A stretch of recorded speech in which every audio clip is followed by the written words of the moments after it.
أعوذ بالله من الشيطان الرجيم. بسم الله الرحمن الرحيم. أما السفينة فكانت لمساكين يعملون في البحر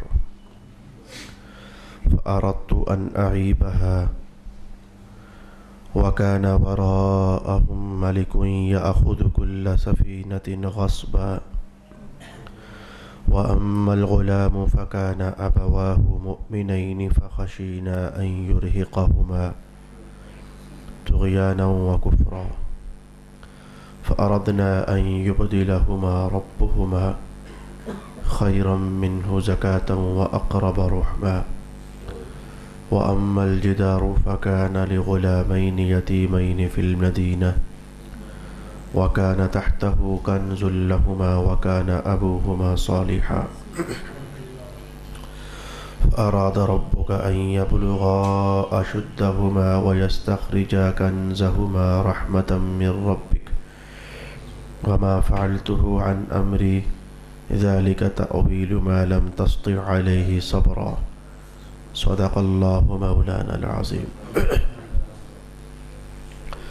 الصلاة والسلام عليك يا سيدي يا رسول الله. الصلاة والسلام عليك يا سيدي يا حبيب الله. الصلاة والسلام عليك يا سيدي يا شفيع المذنبين وعلى آلك وأصحابك يا سيدي يا رحمة للعالمين.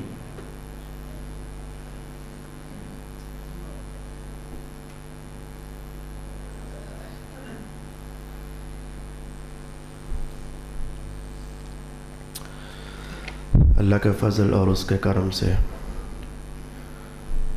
گزشتہ نشست سے ہم وہ نتائج اور اسباب اور وہ نصیحتیں سیکھنے کا اہتمام کر رہے تھے جو اللہ تعالیٰ نے حضرت موسیٰ علیہ السلام اور حضرت خضر علیہ السلام کے اس پاکیزہ واقعہ میں پنہا فرمائی ہوئی تھی. گزشتہ نشست میں 15 سے 18 کے لگ بھگ وہ نتائج، وہ نصیحتیں، وہ مواضع، وہ پند ہم نے سماعت کیے تھے جس سے ہم اپنی زندگی کے مختلف گوشوں کو روشنیاں دے سکتے ہیں. آج میں اسی سلسلہ کو اگلی نشست میں داخل کرتے ہوئے بیان کرنا چاہوں گا کہ حضرت خضر علیہ السلام کے متعلق اللہ تعالیٰ نے ارشاد فرمایا وَآتَيْنَاهُ مِن لَدُنَّا عِلْمًا. ہم نے انہیں علم دیا تھا لدنا، اپنے پاس سے. علم لدنی یا علم لدنا، اس کا لفظی ترجمہ سماعت کیجیے، پھر اس کے بعد میں بیان کروں گا کہ علم لدنی کیا ہوتا ہے. اصل میں تو ہے علم، یہ جو لدنی ہے یہ اس کا معنی ہوتا ہے میرے پاس. علم لدنی یعنی اللہ تعالیٰ فرماتا ہے کہ وہ علم جو میرے پاس ہے. لدن کا معنی ہوتا ہے پاس اور نی کا معنی ہوتا ہے میرے.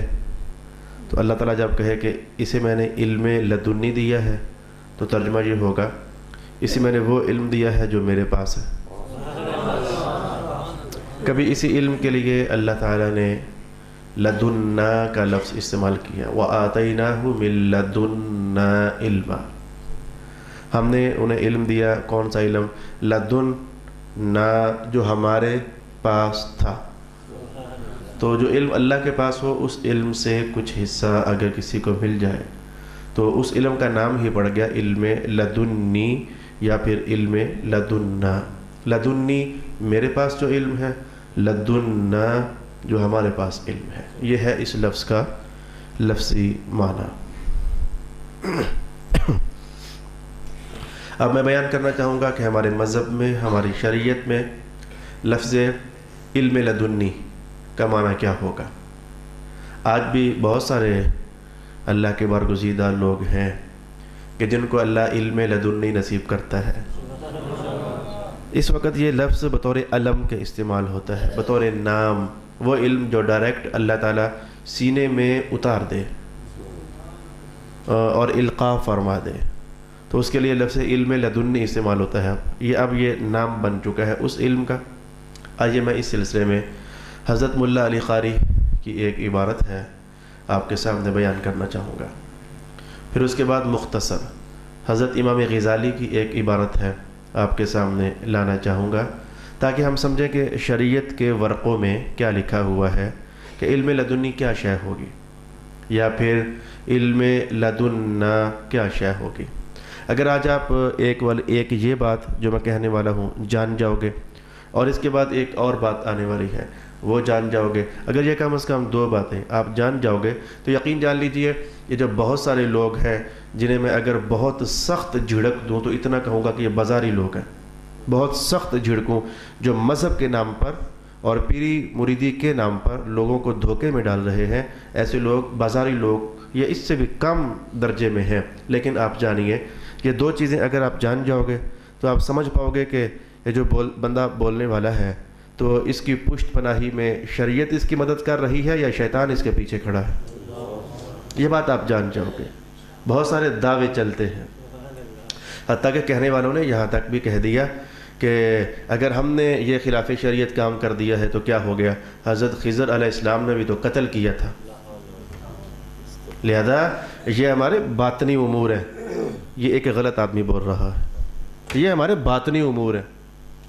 خضر علیہ السلام نے قتل نہیں کر دیا تھا، خضر علیہ السلام نے کسی کشتی کا پھٹا نہیں توڑ دیا تھا، قرآن پاک میں لکھا ہوا پھٹا توڑ دیا تھا۔ تو اگر وہ گناہ نہیں ہے تو جو ہم کر رہے ہیں یہ بھی گناہ نہیں ہے۔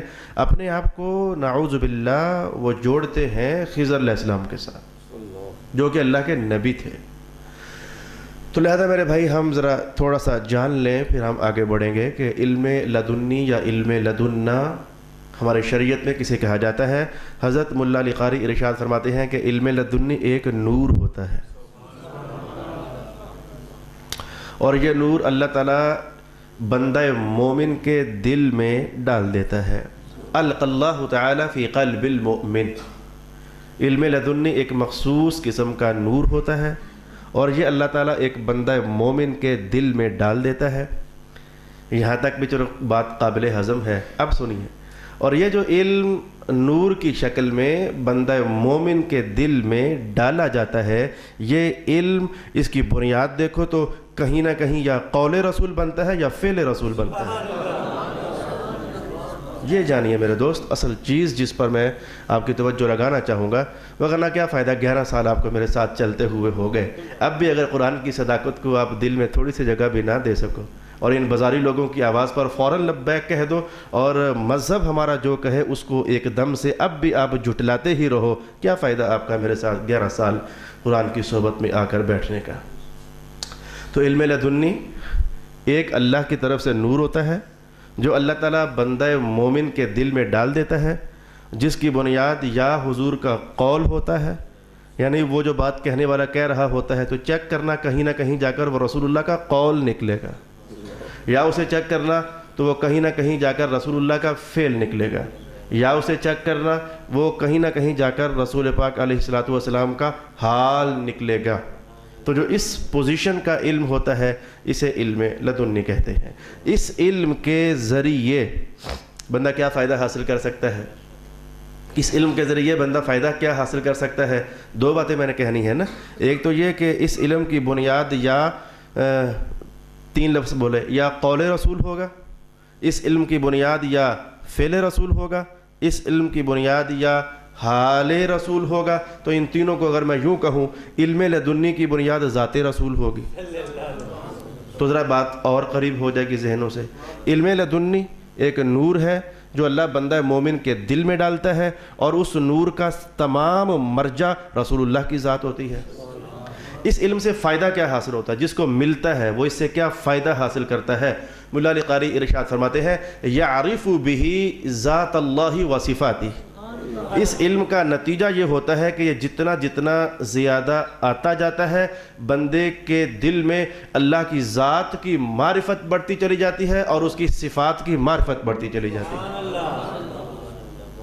تو سمجھ رہے کہ علم لدنی کی ایک ہے ابتدا اور ایک ہے انتہا اور نتیجہ۔ ابتدا ہے ذات رسول اور انتہا ہے معرفت الہی۔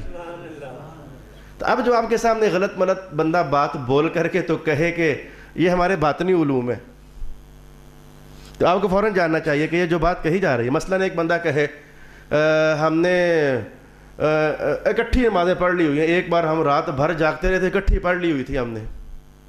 جو آپ بازار میں غلط جملے چلتے ہیں انہی میں سے کوئی ایک نکال کر آپ کے سامنے کہوں گا نا کلک کرنے کے لیے، ہم نے ایک دن ساری نمازیں اکٹھی پڑھ لی تھی، تو ہمیں دیکھنا ہوگا کہ کیا قول رسول میں کہیں مثال ہے اس کی،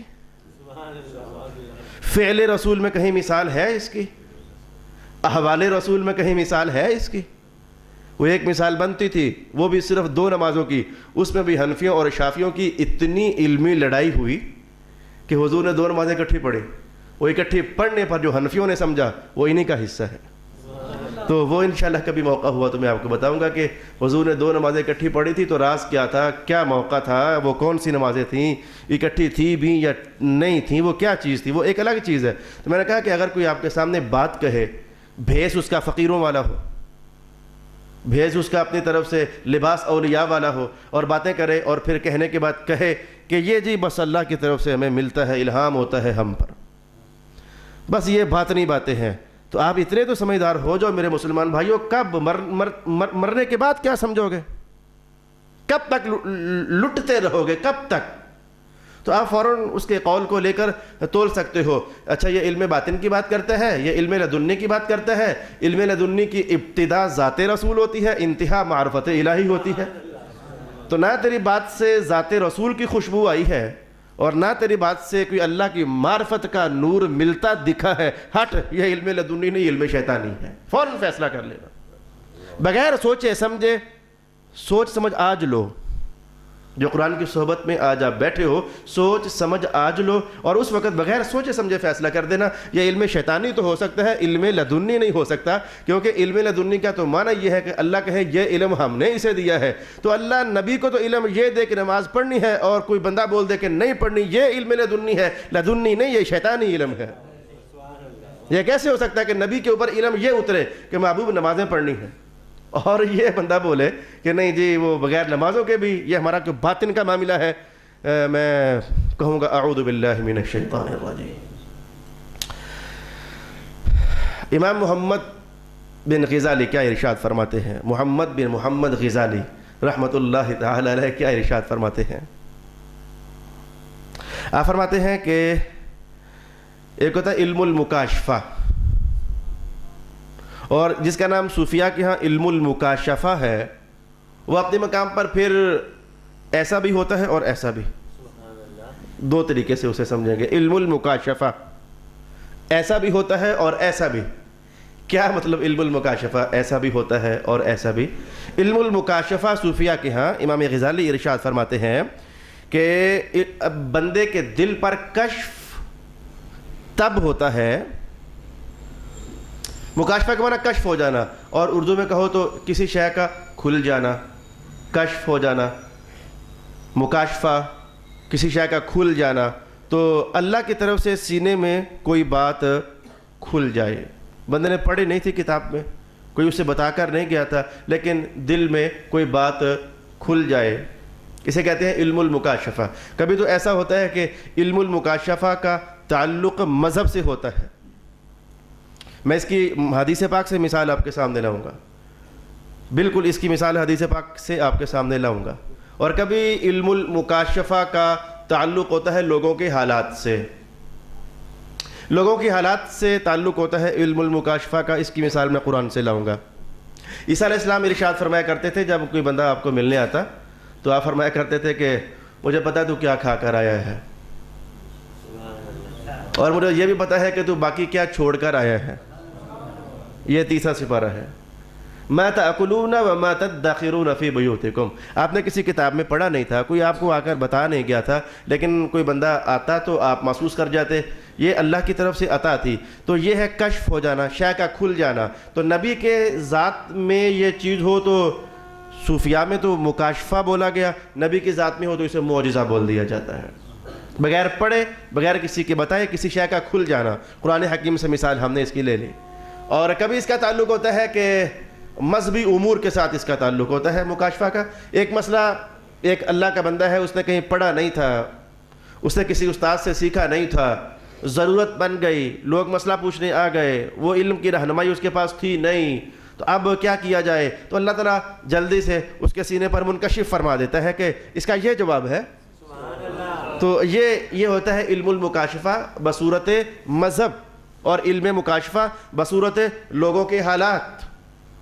یہ لوگوں کے حالات پر میں حضرت امام اعظم ابو حنیفہ کا یہ جملہ آپ کے سامنے لانا چاہوں گا. آپ فرمایا کرتے تھے کہ اگر کوئی بندہ غسل کرے تو پانی نالی سے گزر رہا ہو تو میں پانی میں ایک نظر ڈالوں تو مجھے پتہ چل جاتا ہے کہ جس نے غسل کیا ہے اس نے گناہ کر کے غسل کیا ہے یا بیوی کے پاس سے اٹھ کر تو غسل کیا ہے. میں وہ پہچان لیتا ہوں, اللہ نے میرے سینے پر کچھ ایسا نور ڈالا ہوا ہے. اچھا, میں علم المکاشفہ کی مثال حدیث پاک سے آپ کے سامنے لاؤں. نبیوں کی ذات میں ہو تو اس کا نام بدل جاتا ہے, معجزہ بن جاتا ہے. لیکن میں اس کی مثال آپ کے سامنے لاؤں. جمعہ کے دروس میں آپ سن چکے ہو, رسول پاک علیہ الصلوۃ والسلام جب معراج سے واپس تشریف لائے تو مکہ والوں نے بڑے شور شرابے کیے, بڑے سوالات کیے, اور بڑی پھڈے بازیاں کیں, اور بڑے شوشے انہوں نے اڑائے. یہ کیسے ہو سکتا ہے؟ تو رنگ برنگے سوالات کرتے کرتے کرتے انہوں نے ایک سوال یہ بھی کر دیا تھا, اے محمد بتاؤ کہ اگر واقعی آپ راتوں رات بیت المقدس گئے ہو تو پھر وہاں سے آگے گئے ہو تو بیت المقدس تو ہم نے بھی دیکھا ہوا ہے. ان کا سوال بیت المقدس تک تھا, اس سے اوپر تو انہوں نے دیکھا نہیں تھا, تو کیا پوچھتے؟ ان کے سوال کا تعلق بیت المقدس تک تھا. وہ کہنے لگے آپ ہمیں یہ بتاؤ کہ بیت المقدس میں دروازے کتنے ہیں اور بیت المقدس میں کھڑکیاں کتنی ہیں, اب ہمیں یہ بتا دیں. اب رسول پاک علیہ الصلوۃ والسلام کے ظاہر ہے جب گھر سے آپ نکلے تھے بیت الحرام شریف سے تو آپ کی تو نظر میں اللہ کا نور چھایا ہوا تھا. توجہ ادھر تھی کہ آج اللہ نے مہمان بنایا ہے, کیا عطائیں ہوں گی, کیا نوازشات ہوں گی, کیا کرم برسیں گے آج. توجہ میں تو اللہ کا نور چھایا ہوا تھا, تو آپ نے ادھر دھیان مبارک نہ دیا. آپ ویسے بھی دروازے گننے تھوڑے گئے تھے. اب جب تھوڑی دیر کے لیے حضور رحمت عالم خاموش ہوئے تو اللہ رب العالمین نے وہ کشف فرما دیا. کیا کشف فرما دیا؟ جبریل کو حکم ہوا کہ بیت المقدس اٹھاؤ اور جا کر حضور کی نگاہوں کے سامنے رکھ دو. وہ کشف ہو گیا, کوئی اور نہیں دیکھ رہا تھا کہ وہ بیت المقدس ہے. ان دیکھی چیز رب کائنات نے نگاہ مصطفیٰ کے سامنے فرما دی. اب فرمایا حضور نے پوچھو بھی کیا پوچھنا ہے, دروازے کتنے ہیں؟ حضور دیکھتے فرماتے اتنے ہیں. اچھا, کھڑکیاں کتنی ہیں؟ حضور دیکھتے تو فرماتے کتنی کھڑکیاں ہیں. اچھا, مجھے بہت زیادہ نہیں کہنا, میں لفظ علم مکاشفہ پر میں 5-6-7 منٹ لے گیا. واپس آئیے, علم لدنی کی بات آج ہم سیکھ رہے تھے. مجھے اب یوں لگنے لگا جیسے ہمارا بہت سارا وقت ادھر میں بیت جائے گا. میری طلب میں یہ ہے کہ وہ جو باقی 10-15-20 اسباق اور ہیں اس واقعہ کے حوالے سے ہم وہ سیکھ پائیں تو اللہ مجھے توفیق نصیب فرمائے گا. تو ذرا یہ 2-4 ایک تنگ راستہ آ گیا, یہاں سے گزر لیں, پھر انشاءاللہ سپیڈ لگاتے ہیں. امام غزالی ارشاد فرماتے ہیں کہ کشف جب ہوتا ہے تو بھلا کب ہوتا ہے؟ سن لیجئے, کشف جب ہوتا ہے تو بھلا کب ہوتا ہے؟ نہ پڑھی ہوئی بات کھل جائے, نہ دیکھی ہوئی بات کھل جائے, کیا بندے نے کہیں اور تھا کچھ لیکن اللہ اس کے دل میں ڈال دے, یہ بھلا کب ہوتا ہے؟ فرماتے ہیں یہ تب ہوتا ہے جب انسان کے دل پر دنیا کے میل کچیل کا زنگ بالکل ختم ہو جائے اور اللہ تعالیٰ کی صفات اور اس کے احکام کی معرفت دل کے آئینہ میں خبیث چیزوں کے جو حجابات ہیں وہ سارے ختم کر ڈالے. جتنی بھی گندی چیزیں ہیں دل و دماغ سے نکل جائیں, معرفت آ جائے, احکام غالب ہو جائیں اور دل کا میل کچیل نکل جائے. اور فرماتے ہیں یہ پھر کب ہوگا؟ یا دل صاف ہو جائے, یہ کب ہوگا؟ میں یہ تب ہوگا کہ جب بندہ اپنے تمام احوال میں انبیاء کی تابعداری کرے. 2 لفظوں میں نتیجہ نکالتے ہیں ہم, یہ کشف بھی تب ہوتا ہے جب بندہ اپنے تمام احوال میں رسول اللہ کی تابعداری کرے. تو وہ جو کشف ہوتا ہے اسی کا نام پھر علم لدنی بن جاتا ہے. بندہ پڑھتا نہیں ہے لیکن اللہ دل میں القاء فرما دیتا ہے. میں نے ابھی تک جو 10-15 منٹ آپ کے لیے استعمال کیے ہیں, میں نے آپ کو یہ بتانا چاہا کہ علم لدنی اور علم کشف جس چیز کا نام ہے, اس کی بنیاد اور اس کی ابتدا اور اس کا مرجع اور اس کا مرکز مصطفیٰ کریم علیہ السلام کی ذات ہوتی ہے. جو بندہ بھی کشف سے مذہب کی بات بولے, جو بندہ بھی علم لدنی کے ذریعے بات بولے, تو اس کا تعلق یقیناً رسول اللہ کے قول سے ہونا چاہیے, حضور کے فعل سے ہونا چاہیے, اور اس کے نتیجے میں اللہ کی معرفت ملنی چاہیے. تو جا کر ہم کہیں گے ہاں جی یہ علم کشف ہے اور یہ علم لدنی ہے. بات بندہ کرے مذہب کے خلاف, بات بندہ کرے گناہوں کی, بات بندہ کرے آلودگیوں کی اور منسوب کر دے, یہ ہماری باطن کی باتیں ہیں, یہ ہمارے اور جہانوں کی باتیں ہیں. جان جائیے یہ علم لدنی بھی نہیں ہے اور یہ علم کشف بھی نہیں ہے, یہ محض شیطانیت اور شرارت ہے. اور اے ایمان والو, اس سے ہمیں بچنا ہے. میں نے اس لیے 15-20 منٹ ان غلط ملت اور بازاری پیروں کے حوالے سے آپ کی خدمت میں بیان کر دیے. اور ویسے بھی آپ کو بتاؤں, صوفیاء کو جو ہوتا ہے وہ ہوتا ہے کشف. اور ایک جملہ شاید میں آج موقع نہ بنتا تو نہ بتاتا, کتنے زمانے سے مجھے پتا ہے لیکن میں نے نہیں بتایا, موقع نہیں بنا, حالات نہیں بنے. اس جملے کو کہیں کسی اور انداز میں نہ سمجھ لینا. صوفیاء کے ہاں یہ کشف کر دینا یا کشف بتا دینا, مجھ پر یہ کشف ہوا, یہ کوئی کمال ہی نہیں ہے. مجھ پر یہ کشف, مجھ پر یہ وارد ہوا. مثلا میں ایک آدمی ہوں, نہ پیر نہ فقیر, کچھ بھی نہیں. مثلا مجھ پر ایک راز کھل گیا کہ جناب شاہ صاحب کیا کر کے آئے ہیں, مجھ پر راز کھل گیا کہ آپ کیا کھا کر آئے ہو. تو حضرت مجدد الفسانی فرماتے ہیں یہ کشف کو ظاہر کر دینا, یہ تو سمجھو کہ یہ کمال نہیں ہے.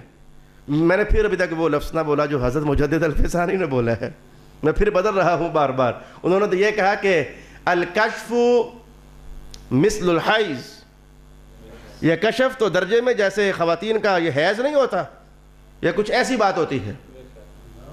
مانا یہ نہیں تھا کہ پلید ہوتا ہے, مانا یہ تھا کہ جیسے وہ چیز بالکل چھپائی جانے کے لائق ہے. تو کشف بھی چھپائے جانے کے لائق ہوتے ہیں. رسول پاک علیہ السلام کو کیا پتہ نہیں تھا منافق کون ہے؟ 9 سال حضور نے برداشت فرمایا. آخر جب حکم الہی ہوا تو آج بتایا, اٹھ منافق ہے تو, دفع ہو جا یہاں سے, اٹھ منافق ہے تو, نکل جا یہاں سے. کبھی حضور نے پردہ ظاہر نہ فرمایا. جاننے کے باوجود آج حضرت حذیفہ کہہ رہے تھے حضور مجھ پر تہمت لگ رہی ہے, بتائیں میرے ابا جان کون ہے؟ پتہ حضور کو پہلے بھی تھا, کبھی نہیں بتایا تھا. آج جب پوچھا تو بتا دیا تیرے ابا جان فلاں ہے. الغرض یہ جو کشف چیزیں ہوتی ہیں, یہ کشف والی معاملات, کوئی واردات ہو گئی, کوئی راز کائنات کا کھل گیا, یا کسی کے اندر کی کہانی بتا دی گئی, اور آپ ایسے بدھو ہو کہ آپ کو جو یہ کہے نا اچھا آج کریلے کھا کر آئے ہو, آپ ڈل جاتے ہو, ہائے اوئے پیر کامل تو یہ ہے. حالانکہ صوفیاء کی زبان میں وہ ناقص ہے بیچارہ, جو اللہ کے اور اپنے راز اوروں کو بتا رہا ہے. یہ کہے کہ محبت ہوئی, اللہ کوئی راز دے اور تو اس راز کو افشا کر رہا ہے. لیکن آپ کو یہ میری بات نہیں سمجھ آنے والی ہے. آپ پھر ڈلو گے اس پیر پر جو آپ کو کہے اچھا 70 روپے کی ٹوپی لے کر آیا ہے تو, بڑی بات ہے یار 70 روپے کی ٹوپی لے, حضرت نے خود ہی بتا دیا 70 روپے کی ٹوپی لے کر آئے ہو. آپ اس بات کو کمال سمجھتے ہو, لیکن مصطفیٰ رحمت عالم کی ذات اقدس میں دیکھو, حضور پر کائنات منکشف ہو چکی تھی, لیکن حضور اظہار بیان نہیں کر رہے, اظہار ہی نہیں فرما رہے ہیں. اور صوفیاء بھی اسی بات کے قائل ہیں. مجدد الفسانی کا جملہ میں نے جو بہت, اگر ان کا نہ ہوتا میں کہتا تو میں پھنسی جاتا, لیکن چونکہ مجدد صاحب کا جملہ ہے, چھوٹی بات نہیں ہے, انہوں نے کہا یہ تو عورتوں کی حیض کی طرح ہے, یعنی چھپا جانے والی چیز. کشف کے حالات کچھ اس طرح کے ہوتے ہیں. اچھا واپس آ جائیے, میں اس پر اور زیادہ کچھ نہیں کہوں گا, وگرنہ کہیں آپ کے دماغ پر کچھ اور ہی نہ کشف ہو جائے کہ مولانا صاحب کہیں اللہ اکبر, الصلاۃ والسلام علیکہ یا سیدی یا رسول اللہ وعلی آلکہ واصحابکہ یا سیدی یا حبیب اللہ. میرے دوست, آپ نے جان لیا کہ علم لدنی کیا شے ہوتی ہے. یہ ڈائریکٹ بغیر کسی کتاب کے اللہ کی طرف سے دل میں بات ڈالی جاتی ہے. علم لدنی بغیر کسی استاد کے ڈائریکٹ اللہ کی طرف سے بات دل میں ڈال دی جاتی ہے. لدنی ہے یا نہیں, پہچان یہ ہوتی ہے کہ دیکھو اس کا مرجع ذات رسول اللہ ہے یا نہیں. اگر اس بات کا تعلق کہیں نہ کہیں رسول اللہ کی ذات سے ہو جائے, قول سے یا فعل سے یا حال سے, تو اس کا تعلق واقعی اللہ کی ذات کے ساتھ ہوگا، یا علم لدنی کہلائے گا۔ اور اگر کہیں بھی اس کا تعلق نہ رسول اللہ کی ذات سے بنتا ہو، نہ قول سے بنتا ہو، نہ فعل سے بنتا ہو، تو وہ علم لدنی نہیں کہلائے گا، وہ تو شیطانی بات ہوتی ہے جو مذہب کے خلاف تمہارے سامنے لا کر رکھ دی جاتی ہے۔ واپس آئیے، ہم اس پاکیزہ عنوان سے کچھ سیکھنا چاہیں گے۔ 3 جملوں میں اگر چاہو تو میں پھر دہرا دوں آج، 3 جملوں میں صرف، زیادہ نہیں۔ اب چونکہ میں کافی سارا وقت آپ کے ذہن کو کھرچنے پر لگا چکا ہوں، اب میں اور وقت نہ بھی لگاؤں تو ایک لمبا عنوان 3 جملوں میں کہوں گا۔ شریعت کیا ہوتی ہے، طریقت کیا ہوتی ہے، اور حقیقت کیا ہوتی ہے۔ میں نے محدثین کے ہاں بھی یہی پڑھا، حضرت ملا علی قاری کے ہاں بھی یہی پڑھا، علامہ بدر الدین عینی نے بھی یہی ارشاد فرمایا۔ میں نے اپنے استاد گرامی حضرت علامہ سید ریاض حسین شاہ صاحب دامت برکاتہم القدسیہ سے بھی یہی بات پڑھی، الشریعۃ اقوال رسول اللہ والطریقۃ افعال رسول اللہ والحقیقۃ اخلاق رسول اللہ۔ رسول اللہ کے اقوال کا نام شریعت ہوتا ہے، رسول اللہ کے افعال کا نام طریقت ہوتا ہے، اور رسول اللہ کی اخلاق کا نام حقیقت ہوتا ہے۔ شریعت بھی ذات رسول اللہ ہے، اور طریقت بھی ذات رسول اللہ ہے، اور حقیقت بھی ذات رسول اللہ ہے۔ پھر میرا دل انگارے کی طرح گرم ہو رہا ہے کہ کیسے آخر انہوں نے کہہ دیا اور آپ نے مان لیا۔ ہر خلاف رسالت مآب بات کو انہوں نے حقیقت کا لفظ بول کر کے ان گمراہوں نے آپ کے سامنے رکھا، اور یہ حقیقت کی بات ہے، حالانکہ وہ رسول اللہ سے کہیں بھی جڑ نہیں رہی تھی۔ اور آپ نے کیسے مان لیا؟ کیسے مسلمان ہو آپ رسول اللہ کے امتی ہو یا ان غلط پیروں کے امتی ہو؟ آپ کو بھی تو شرم آنی چاہیے۔ آپ رسول اللہ کے کلمہ پڑھنے والے ہو یا ان شریعت کے گستاخوں کے کلمہ پڑھنے والے ہو؟ تم سے نذرانہ بھی وصول کرتے ہیں، بٹورتے ہیں، تمہیں ٹھگتے ہیں، اور شریعت کے خلاف بھی چلاتے ہیں۔ یہ بار بار شریعت کے خلاف چلاتے ہیں جملہ میں نے اس لیے بولا کہ آج بھی جو بندگان خدا ہے ان کی عظمتوں کو سلام ہے۔ جو حقیقتاً پیران طریقت ہے، بندہ گناہوں میں ڈوبا ہوا ان کے پاس جاتا ہے، وہ شریعت کا رنگ چڑھا چڑھا کر آخر کار اسے اس درجے میں لے آتے ہیں کہ انہیں دیکھنے والے کو دور رسول یاد آئے کہ یہ واقعی مصطفیٰ کریم علیہ السلام کا غلام ہے۔ اچھا، میں نے یہ بات بھی آپ کی خدمت میں بیان کر دی۔ حضرت خضر علیہ السلام کے واقعہ سے اگر کوئی بندہ آپ کو کبھی یہ کہنا چاہے کہ خضر نے بھی تو گناہ کیا تھا، نعوذ باللہ وہ گناہ نہیں کیا تھا، آپ نے خود کہا تھا یہ جو کچھ بھی میں نے کیا ہے میں نے خود نہیں کیا، یہ اللہ نے کروایا ہے۔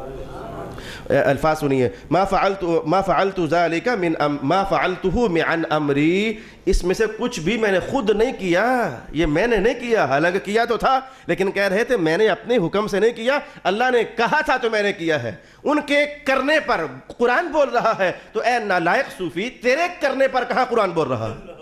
تو جو اپنے آپ کو خضر علیہ السلام کے درجے میں لے جا کر کہتا ہے انہوں نے بھی تو قتل کیا تھا، انہوں نے بھی تو یہ کیا تھا، وہاں تو قرآن بول رہا ہے کہ ہم نے کہا تھا تو کیا ہے، تیرے کرنے پر کہاں قرآن بول رہا ہے؟ تیرے کرنے پر کہاں مصطفیٰ کی زبان بول رہی ہے؟ نہیں بول رہی نا، تو پھر جانیے ہمارے دور میں کوئی بھی ایسا نہیں ہے جو اپنے آپ کو خضر کے مقام پر لے جائے، بلکہ کسی دور میں بھی کوئی بھی ایسا نہیں رہا جو اپنے آپ کو خضر کے مقام میں لے جائے۔ خضر تو اللہ کے نبی تھے، اور ان کی ڈیوٹی ہی علم تکوینی پر تھی۔ کائنات کے جو امور ہوتے ہیں، میں نے بیان کیا ہوا علم تکوینی کیا ہوتا ہے، ان کی تو ڈیوٹی ہی علوم تکوینیہ پر تھی۔ اس لیے تو موسیٰ علیہ السلام سے وہ کہہ رہے تھے کہ دیکھیں آپ پر وحی اترتی ہے، آپ وہی کام کریں، اور میری ڈیوٹی جدھر ہے مجھے وہی کام کرنے دیں، ہمارا معاملہ آپس میں کہیں ٹکراؤ کا شکار نہ ہو جائے۔ آپ نے وہی بولنا ہے جو وہی کہے گی، اور میں نے وہی کرنا ہے جو اللہ کہے گا، تو معاملہ کہیں ٹکراؤ میں نہ ہو جائے۔ کہا نہیں، میں دیکھنا چاہتا ہوں آخر ہے کیا تیرے پاس۔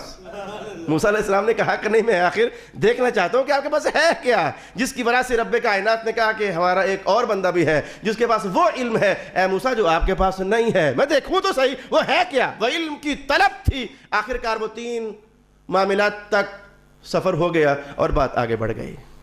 آئیے میرے بھائی، ہم سبق کو اگر مجھے چند منٹ چاہیے ہوئے تو میں آپ سے اجازت لوں گا، لیکن اب ہم معاملات آگے لے جاتے ہیں۔ اہل علم کی عزت کرنا یہ ہر بندے کے بس کا حصہ نہیں ہے، جان لیجئے۔ یہ دیکھیے خضر علیہ السلام اہل علم ہے، تو ان کی عزت بھلا کون کر رہا ہے؟ ان کی صحبت میں جانے کی بات بھلا کون کر رہا ہے؟ ایک اللہ کا نبی کر رہا ہے۔ اہل علم کی صحبت پانا، اہل علم کی عزت کرنا، مت سمجھے کہ میں آپ کو یہ سمجھا رہا ہوں کہ میں اہل علم ہوں، آپ میری عزت کریں، میرا احترام کریں، مجھے آپ سے کچھ بھی نہیں چاہیے۔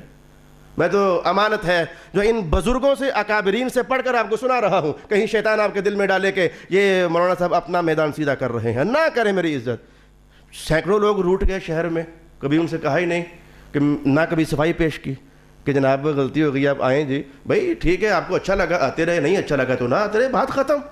تو مت سمجھے کہ میں آپ سے عزت کا طلبگار ہوں، لیکن اہل علم ہیں تو صحیح نا آخر اس دنیا میں نہ صحیح اور تو بہت سارے ہیں نا، آپ کو یہ تو جاننا چاہیے۔ لہٰذا میں نے کہا کہ اہل علم کی قدردانی، قرآن حکیم کہتا ہے کہ یہ جاننا ہو تو ایک نبی کی ذات کو دیکھا جا سکتا ہے۔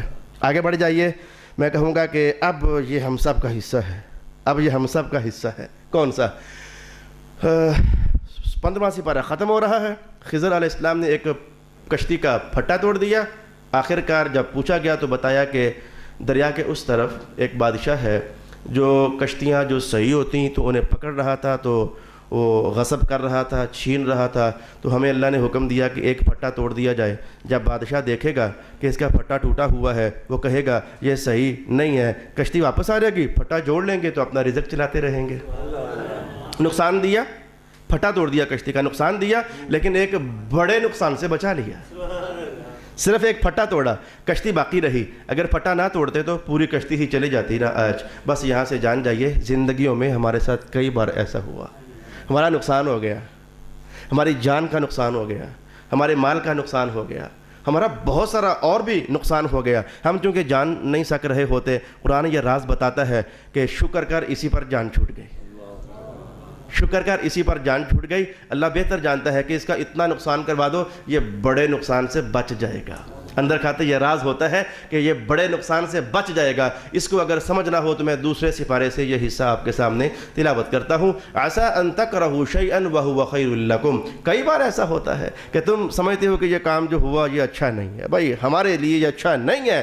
ان تکرہوا شیئا، تم ناپسند کر رہے ہوتے کسی شے کے، رب کائنات نے کہا حالانکہ بات یہ ہوتی ہے وہ تمہارے لیے ہوتا خیر ہے، نقصان لیکن ہوتا خیر ہے۔ جیسے قرآن حکیم نے کہا، میں کہوں گا صبر اور تقدیر پر ایمان، اللہ کی طرف توجہ لگائے رکھنا، یہی ہمارا ایمان ہے اور یہی ہمارے قرآن کا ہمارے نام سبق ہے۔ جو نقصان ہوا، یہ صوفیہ کیوں کہتے ہیں ہمارا علم تقدیر، ہمارا علم عقائد تقدیر پر کیوں زور دیتا ہے؟ رسول پاک علیہ السلام نے تقدیر کا انکار کرنے والے کو کیوں کہا یہ تقدیروں میں پڑھنے والے یہ مجوسی ہے؟ بڑا سخت لفظ حضور نے بولا۔ یہ کیوں بولا؟ اس لیے بولا کہ ہم جو تھوڑے سے نقصان پر سیخ پا ہو رہے ہیں، آگ بگھولے ہو رہے ہیں، حالانکہ اللہ تو ہمارا خیر ہی چاہ رہا تھا۔ اس نقصان کے پردے سے پیچھے اللہ تو ہمارے لیے خیر ہی چاہ رہا تھا، لیکن ہمیں پتہ نہیں تھا۔ اے کاش کہ ہم 2 دن یا 4 دن یا 10 دن یا مہینہ یا 6 مہینے یا سال کہیں یہ کہتے کہتے گزار دیتے، شکر الحمدللہ اللہ جو کر رہا ہے ٹھیک کر رہا ہے، شکر الحمدللہ اللہ جو کر رہا ہے ٹھیک کر رہا ہے۔ آخر کار تو اس رات کے بعد دن چڑھنا ہی تھا نا۔ جب وہ رات کے بعد، اس مصیبت کے بعد دن چڑھتا تو قرآن کا یہ وعدہ یاد نہیں ہے کیا؟ سَيَجْعَلُ اللَّهُ بَعْدَ عُسْرٍ يُسْرًا، اللہ ان قریب تنگی دینے کے بعد آسانی ضرور لایا کرتا ہے۔ تو میں نے یہ ایک عقیدے کے حوالے سے ہم سب کی تربیت چاہی قرآن حکیم سے کہ اے کاش کہ ہمیں کہیں صبر نصیب ہو جائے۔ اچھا آگے بڑھ جائیے۔ خضر علیہ السلام نے ایک بچے کو قتل کر دیا۔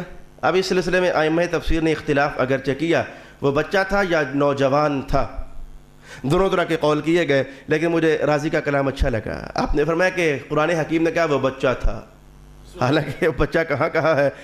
فرمایا کہ وہ بچہ تھا تو اس کا وہ بچہ بھی 12 سال سے کم کا تھا، 13 سال سے کم کا بچہ تھا۔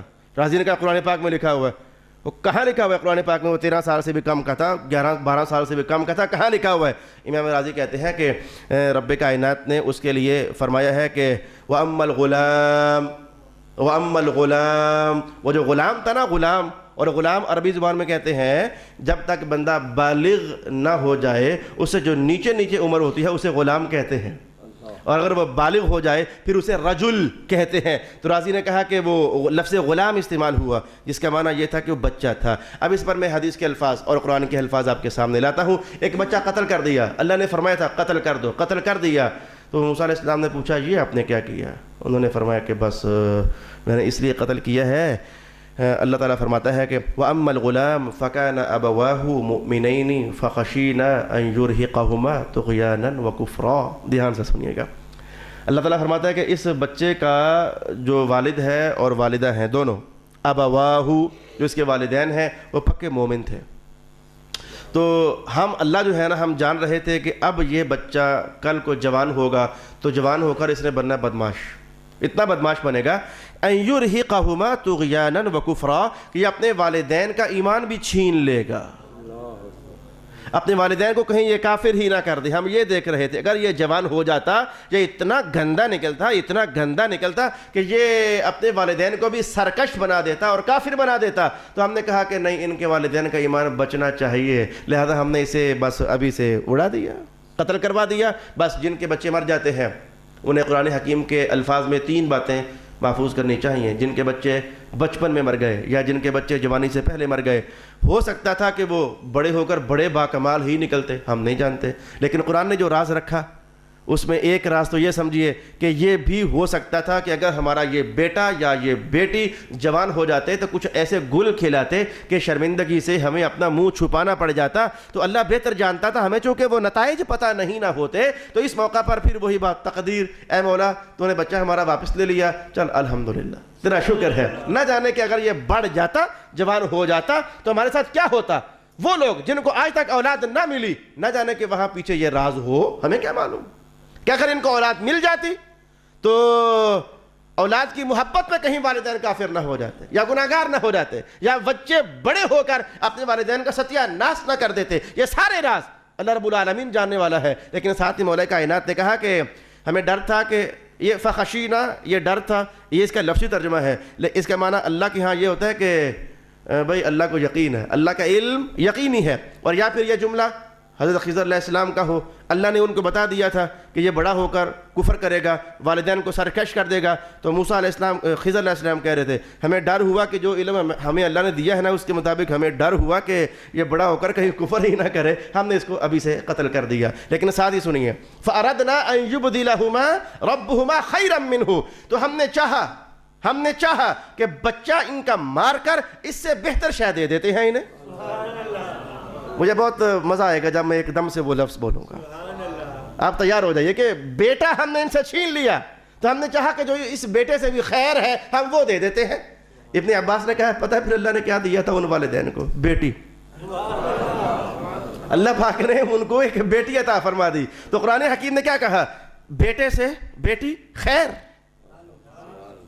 بیٹے سے بیٹی خیر. کیوں فرمایا؟ رسول اللہ نے اس راز کو یوں ارشاد فرمایا، میں کہ جس نے بیٹیوں کی پرورش کی وہ کل قیامت کو میں محمد سے بڑا قریب ہوگا. اور بیٹے کے بارے میں قرآن نے کیا کہا؟ المال والبنون زینت الحیات الدنیا، یہ بیٹے ادھر کا مال ہے، بیٹیاں ادھر کا مال ہے.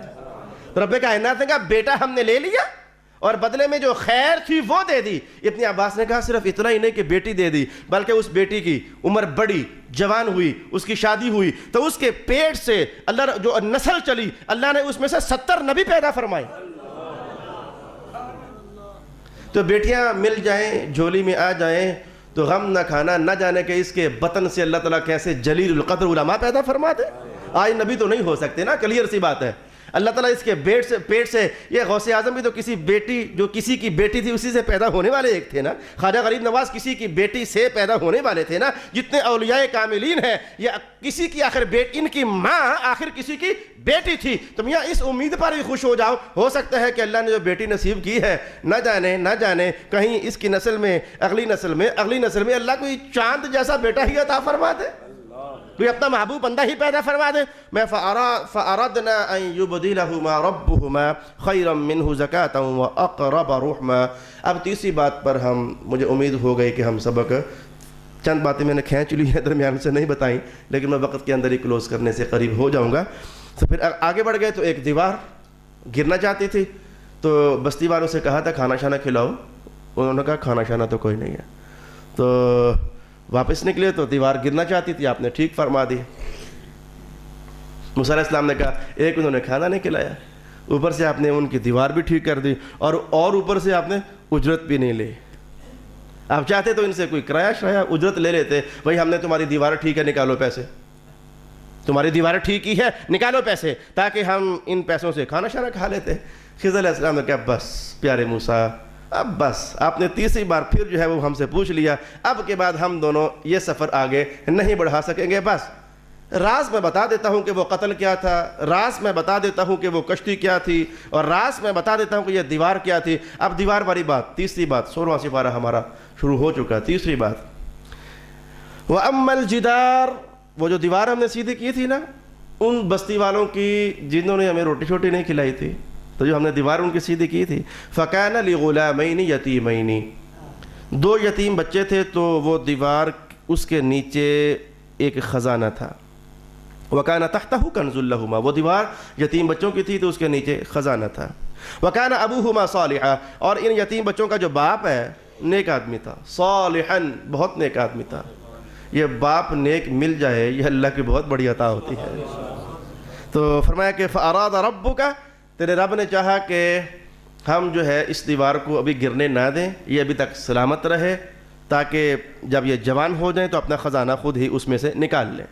تو یہ نیک بندہ تھا، تو اس کی اولاد تھی، تو اس کے لیے اللہ رب العالمین نے یہ اہتمام کیا۔ اچھا، رحمۃ من ربک، یہ آپ کے رب کی خاص رحمت تھی جو اللہ تعالیٰ نے ان کا خزانہ محفوظ کر دیا، یہ آپ کے رب کی خاص رحمت تھی۔ اس پر آئیے میں صرف 2-3 باتیں آپ کی خدمت میں کہنا چاہوں گا۔ یتیم بچوں کے ساتھ حسن شفقت، خضر علیہ السلام کے اس عنوان سے یتیموں کے ساتھ حسن شفقت، بہت طبیعت خوش ہوئی، باغ باغ ہوئی۔ مغرب کی نماز کے بعد یہ حدیث تلاوت کرنے کو میسر ہوئی، طبیعت باغ باغ ہو گئی۔ رسول پاک علیہ السلام نے فرمایا کہ قیامت والے دن سب سے پہلے جنت کا دروازہ میں نے کھولنا ہے۔ تو جب میں دروازہ کھولنے لگوں گا، حضور کی طبیعت میں کیا وہ تصویر آپ نے کھینچی، جب میں دروازہ کھولنے لگوں گا تو ایک عورت میں ادھر سے آ کر نا وہ بھی میرے ساتھ ساتھ جانے لگے گی جنت میں۔ میں اسے کہوں گا تو ادھر کدھر، تو کون ہے؟ ایک عورت میرے ساتھ ساتھ جڑ کر کے تو وہ کہیں جنت میں داخل ہونے لگے گی، میں پوچھوں گا تو کون ہے؟ وہ کہے گی حضور میں یتیم بچوں کی پرورش کرنے والی ہوں۔ فرمایا ٹھیک ہے آ جا۔ ٹھیک ہے، اگر تو یتیم بچوں کی پرورش کرنے والی ہے تو، اور اس کی سند کے بارے میں محدثین کا لا حرج فیہ، سند اس کی ٹھیک ہے، کوئی حرج والی بات اس میں نہیں ہے۔ یہ اہل علم کو پتہ ہے کہ اگر کسی سند کے بارے میں کہا جائے لا غبار علیہ ولا حرج فیہ ولا شیء فیہ، یہ الفاظ کیا بتاتے ہیں؟ یہ اہل علم کو ان باتوں کا پتہ ہے۔ تو فرمایا کہ اس نے کہا حضور میں یتیم بچوں کی کفالت کرنے والی طرف ہے، چل ٹھیک ہے پھر تو آ جا ہمارے ساتھ۔ تو رسول اللہ علیہ السلام نے یہ دلچسپ تصویر ہمیں ارشاد فرمائی، یتیموں کے ساتھ حسن سلوک۔ بعض اوقات بندے کا دل سخت ہو جاتا ہے، دل سخت ہو جاتا ہے۔ ایک شخص نے حضور کی خدمت میں حاضر ہو کر یہ التجا کی تھی، میرے آقا میرا دل سخت ہو گیا۔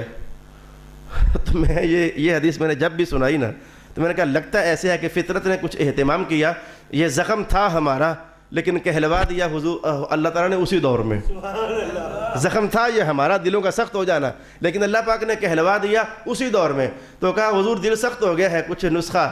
حضور پاک نے فرمایا کہ یتیموں کے ساتھ شفقت کیا کر، سر پر ہاتھ پھیرا کر، تو ان کے سروں پر ہاتھ پھیرے گا اللہ تعالیٰ دل نرم فرما دے گا۔ مسند امام احمد ابن حنبل کی جلد نمبر 2 کے اندر یہ حدیث موجود ہے اور تلاوت کی جا سکتی ہے۔ 2 بچے تھے، ایک کا نام سریم تھا اور ایک کا نام اسرم تھا۔ ابن عباس رضی اللہ تعالیٰ عنہ نے کچھ اور کہا، حضرت امام جعفر صادق رضی اللہ تعالیٰ عنہ نے کچھ اور کہا، لگا یوں کہ دونوں نے الگ الگ کہا لیکن حقیقت ہے کہ بات ایک ہی ہے، بڑا میٹھا جملہ ہے۔ ابن عباس فرماتے ہیں کہ اس کا مطلب یہ ہوا کہ اگر باپ نیک ہو نا تو اس کی نیکی کا فیض اللہ نسلوں میں بھی جاری فرما دیتا ہے۔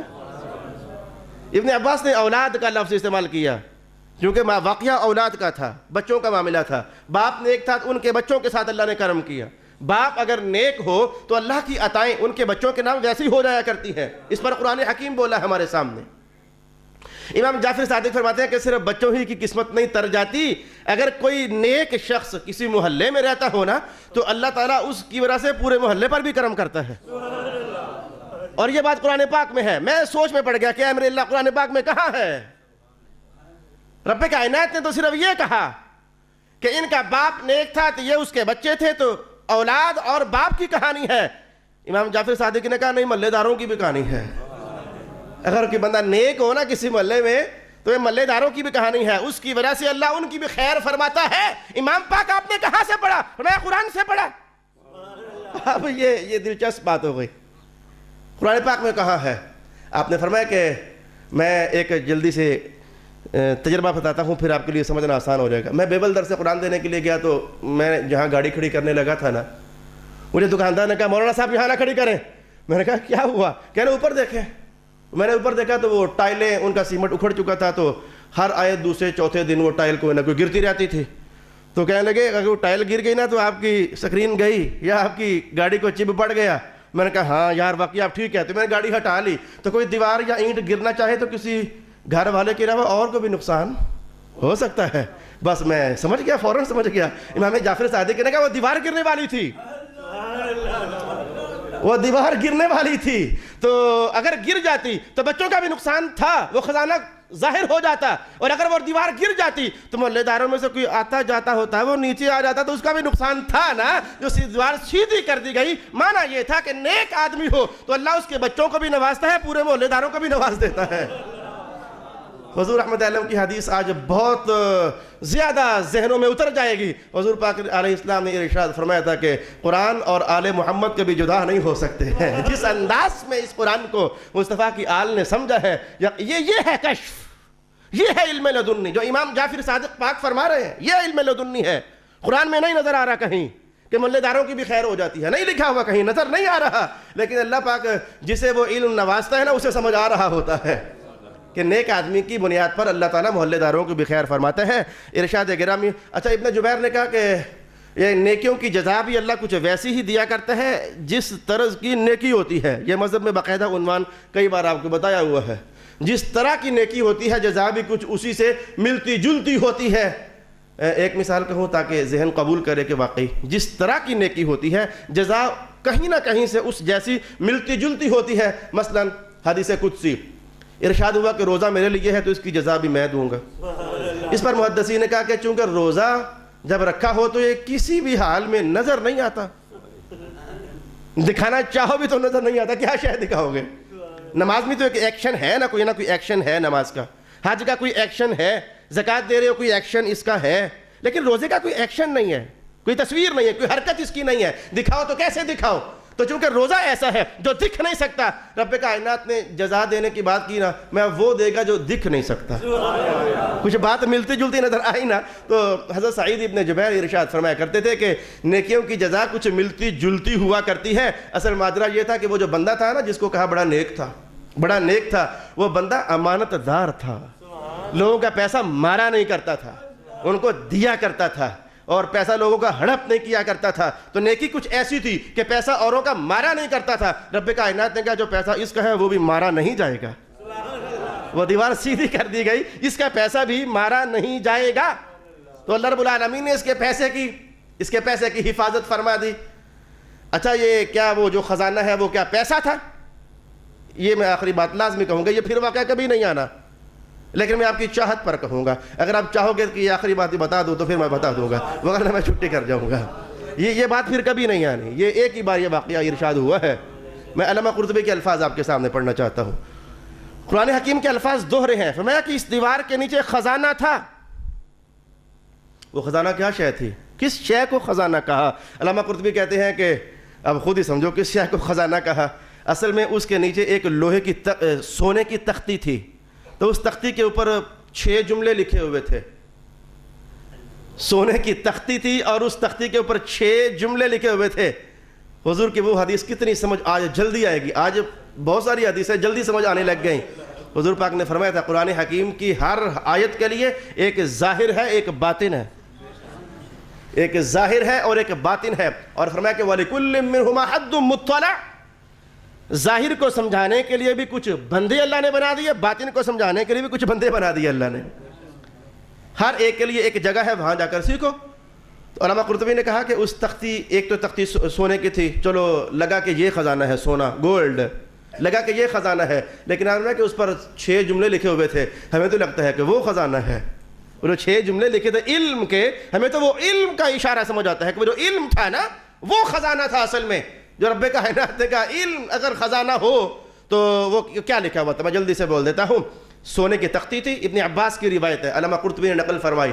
سونے کی تختی تھی, اس پر لکھا ہوا تھا اس شخص پر تعجب ہے جو تقدیر پر یقین رکھتا ہے پھر بھی رنج میں مبتلا ہوتا ہے.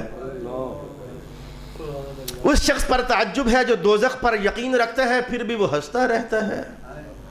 اس بندے پر تعجب ہے جو موت پر ایمان رکھتا ہے لیکن پھر بھی وہ خوش پھرتا رہتا ہے. اس بندے پر تعجب ہے جو رزق ملنے پر یقین رکھتا ہے لیکن پھر بھی اس نے اپنے آپ کو تھکا مارا ہوا ہے. اس بندے پر تعجب ہے جو حساب پر یقین رکھتا ہے لیکن پھر بھی غفلت کی زندگی گزار رہا ہے. اس بندے پر تعجب ہے جو دنیا کو الٹتے پلٹتے دیکھتا ہے. آج حالات کچھ ایسے ہوتے ہیں، کل ایسے، پرسوں ایسے، پرسوں ایسے. جو دنیا کو الٹتے پلٹتے دیکھتا ہے لیکن پھر بھی وہ کسی ایک حالت پر ہمیشہ مطمئن ہو کر رہنا چاہتا ہے، میں ہمیشہ یوں رہوں گا. تعجب ہے اس بندے پر. اور سب سے میٹھا جملہ، یہ سارے جملے پیارے تھے، سب سے میٹھا جملہ کیا ہے؟ ابن عباس فرماتے ہیں اس تختی پر ایک جملہ یہ لکھا ہوا تھا، میں اللہ ہوں، میرے سوا کوئی معبود نہیں، اور محمد میرے رسول ہے.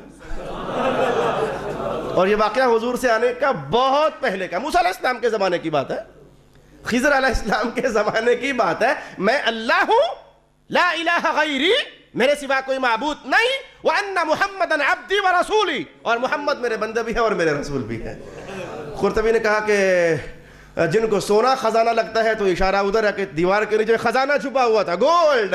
اور جن کے نزدیک علم خزانہ ہے نا، وہ سمجھے کہ علم تو بہت بڑا خزانہ ہوا کرتا ہے. رسول اللہ علیہ السلام نے ان دونوں خزانوں کی کہانی ایک بار یوں ارشاد فرمائی، جسے درہم ملے اور دینار ملے، روپیے، جسے درہم ملے اور دینار ملے اسے قارون کی چھوڑی ہوئی وراثت ملی. وہ بہت دولت مند تھا. اور جسے علم ملا اسے نبیوں کی چھوڑی ہوئی وراثت ملی. اس لیے قرطبی نے کہا وہ سونا بھی چلو کسی کی نظر میں سونا خزانہ ہو سکتا ہے اور کسی کی نظر میں علم خزانہ ہو سکتا ہے. تو پھر جان جانا چاہیے کہ باپ نیک ہو تو یا تو یوں ہوتا ہے کہ اللہ بیٹوں کو دولت عطا فرماتا ہے، یا پھر یہ ہوتا ہے کہ اللہ اس نیک باپ کی اولاد کو علم عطا فرما دیتا ہے. دولت بھی خزانہ ہے اور علم بھی خزانہ ہے. اس طریقے سے میں نے آپ پتہ نہیں 37 ہوئے یا 38 ہوئے یا 39 ہوئے اسباق اس موسیٰ علیہ السلام اور خضر علیہ السلام کے واقعہ سے سیکھنے کا اہتمام کیا. وآخر دعوانا ان الحمد للہ رب العالمین.